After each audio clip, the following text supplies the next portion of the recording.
ず戻る禰豆子。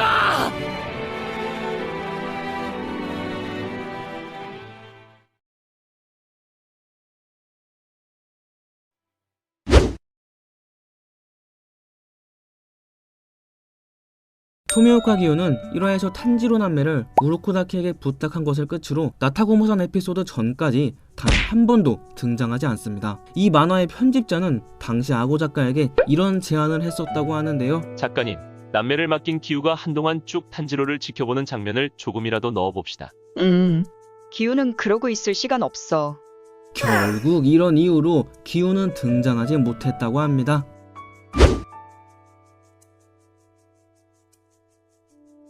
귀멸의 칼날 2화는 탄지로가 네즈코를 업고 다니기 위해 길가의 아저씨에게 바구니와 여러 재료를 얻는 장면으로 시작됩니다. 이 장면에서 우리가 주목해볼 점은 가장 처음에 나오는 날라다니는 까마귀입니다. 까마귀가 날라다니는 모습은 원작에는 담기지 않았지만 애니에서 추가됐는데요. 이 까마귀는 우로코다키에게 기우의 편지를 전해준 꺽쇠 까마귀입니다. 기우의 편지 속에는 탄지로와 네즈코를 잘 부탁한다 라는 내용이 담겨 있었고, 그 편지를 읽은 우로코다키가 서둘러 어디론가 달리는 모습을 2화 후반부에서 볼 수 있었습니다. 이른 아침 까마귀로부터 우루코다키가 편지를 받고 편지를 건네준 까마귀가 돌아오는 시간쯤 탄지로는 바구니를 구하고 있었고, 그렇게 남매를 찾아 나선 우루코다키는 사당오니와 영혼의 맞다이를 뜨던 남매 앞에 나타납니다.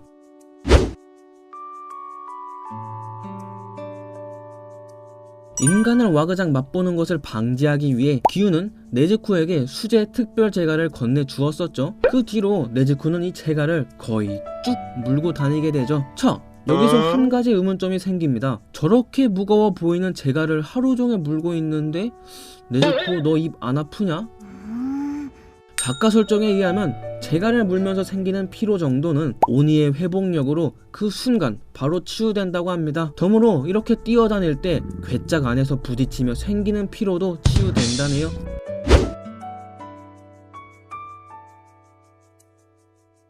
바구니에 미처 담기지 못한 네즈코의 큰 덩치를 바라보며 탄지로는 우리 네즈코도 많이 컸구나 라면서 내심 세월의 흐름을 되새깁니다. 애니에서는 그저 독백만으로 그친 장면이지만 사실 원작에서는 어린 시절의 빵빵한 네즈코가 짤막히 그려졌다는 점, 악어 작가가 애용하는 이 만화 특유의 개그 포인트인 콩알 눈도 빠질 수 없었고요.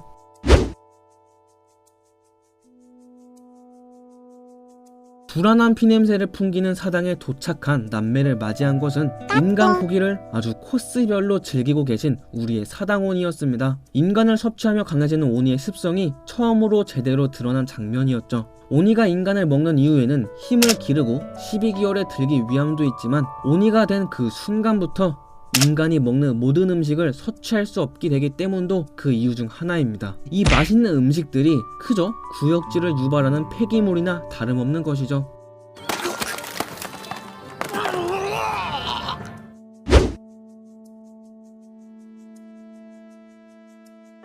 남매를 덮친 사당온이 왕년에 멋 좀 부릴 줄 알던 놈이었나 봅니다. 몸에 문신이 아주 많죠. 옛 일본에서는 범죄를 저지른 죄인에게 이러한 표식을 몸에 하나하나 새겼다고 합니다. 즉, 이 녀석은 인간일 때 나쁜 짓을 아주 많이 일삼았던 놈이라는 것이죠. 참고로 아카자의 온몸에 있는 문신 또한 같은 것입니다.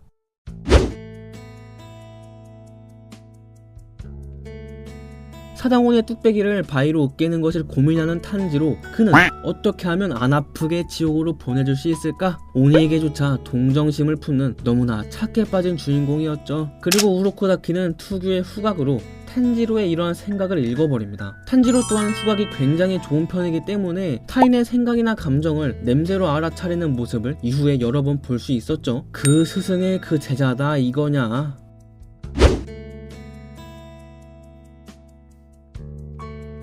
판단이 느려터진 우리 탄지로에게 우루코다키씨는 사랑의 싸다구를 시원하게 날려줍니다. 이윽고 그는 여동생이 인간을 먹었을 경우 너는 할복을 해야 한다라고 그런 일이 있어서 안됨을 무섭게 강조하죠. 오니로부터 사람의 목숨을 지켜내는 귀살대 내에선 귀살대원의 가족 혹은 육성자의 제자가 오니가 돼서 사람을 해치면 그 관계자가 할복을 해야 되는 것이 나름의 관예인 것 같습니다. 할복을 언급했던 우르코다키는 후에 주합재판 당시 탄지로 남매의 편을 들며 기유와 함께 자신의 목숨을 걸어버리는 아주 의리 있는 모습을 보여줍니다.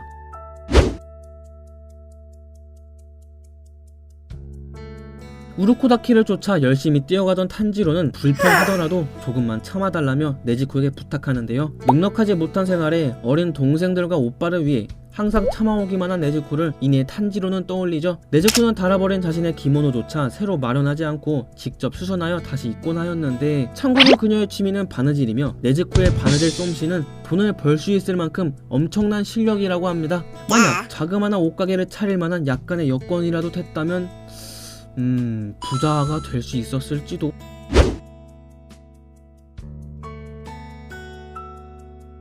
우르코다키에게 보낸 기우의 편지 내용 중에는 탄지로가 돌파하여 계승할지도 모른다 라는 문장이 담겨 있었습니다. 이 문장에 대한 정확한 해석은 따로 밝혀진 바가 없긴 하지만 후에 전개되는 작품의 내용을 참고해보면 돌파한다는 것은 험난한 최종 선발에 합격하여 귀살대원이 되는 것일 겁니다. 그동안 우르코다키의 제자들은 소노니에게 모조리 살해당해왔기에 합격자가 없었죠. 또한 계승한다는 것은 현 수주인 기우의 자리를 탄지로가 이어서 수주가 되는 것을 가리킨 말일 듯 합니다. 미안 기우 형, 나 히노카미 카구라로 갈아탔어.